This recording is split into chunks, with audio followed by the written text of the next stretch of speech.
देखो पुण्यात्माओं, आज गाने सुनते हो आप, या फिल्म देखते हो टीवी पे या मोबाइल में, या बकवाद देखते हैं, सुनते हैं किसी चुटकुले वगैरह। घर में एक दुर्घटना घट जाए, आप सुनकर दिखाइए उसने, वह फिल्म का गाना सुनकर दिखाइए फिर। तो ऐसे गंदे लोक में हम ये गाने सुने और सुनाएं, गाने गाएं, यहां तो रोना पीटना है सबका। और इसमें भगवान की भक्ति साथ लेकर और इस मालिक की आरती दिन रात करो, भगवान की भजन दिन रात करो। ठीक है, कोई दुर्घटना घट भी जाए तो मालिक की भजन नहीं छोड़े, आरती इसी तरह करता रहे, इसमें बिल्कुल बंद नहीं करे। क्योंकि दुख हल्का भगवान ही कर सकता है, उसको रोते रोते भी मालिक ने याद करे। तो कहने का भाव यह है कि इस गंदे लोक में हम भूल जाते हैं, किसी के घटना घट गई, हम एक औपचारिकता करने जाते हैं वहां पर। अगर वो हमारे आया था और हम नहीं गए तो वो दुख मानेगा।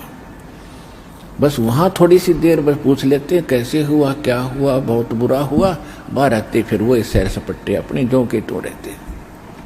जिसके लागे सो तन जाने, और यह सब क्या लगेगी, किसी के पहले लग जाएगी, किसी के बाद में लगेगी।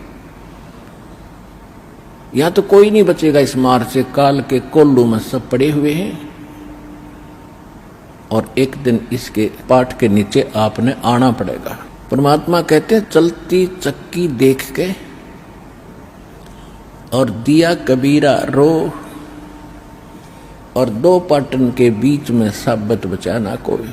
चक्की के बीच में चक्की चल रही है पत्थर की, उसमें कणक डाली जा रही है। कहते दो पाटों के बीच में, इस काल और माया के बीच में आपको पीसा जा रहा है, इसमें साबित कोई नहीं बचेगा। फिर कहते हैं कि किले से लागा रहे ताका नाश न हो। हमने देखा कि हमारी माताएं हाथ से चक्की पीसा करती थी और उसमें एक किला होता था, किला बीच में एक ऐसे दोनों पाटों के बीच में सेंटर में पाट होते गोल गोल चक्कर पत्थर के, उसमें एक तो डंडा सा लगा होता था उसको घुमाने के लिए, और एक उनके सेंटर में एक सुराख सा होता था, उसमें एक लकड़ की ऐसे गोल सी लंबी लंबी सी एक लगी हुई थी गुटका सा, और उसके चारों तरफ उसके खाली स्थान होता था, उसको किला बोलते थे। अब जो कणक उस किले में पड़ेगी वह तो ज्यों की त्यों रहती थी,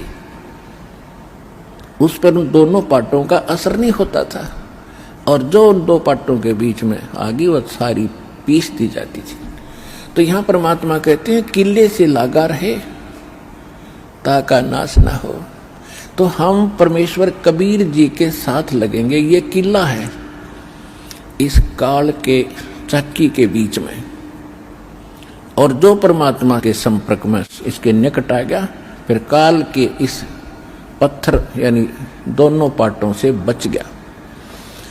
तो जो परमेश्वर कबीर जी की शरण में आप आ गए तो आप उस काल के कोल्लू से, उस चक्कर से यानी पेसने से बच जाओगे। साथ साहेब।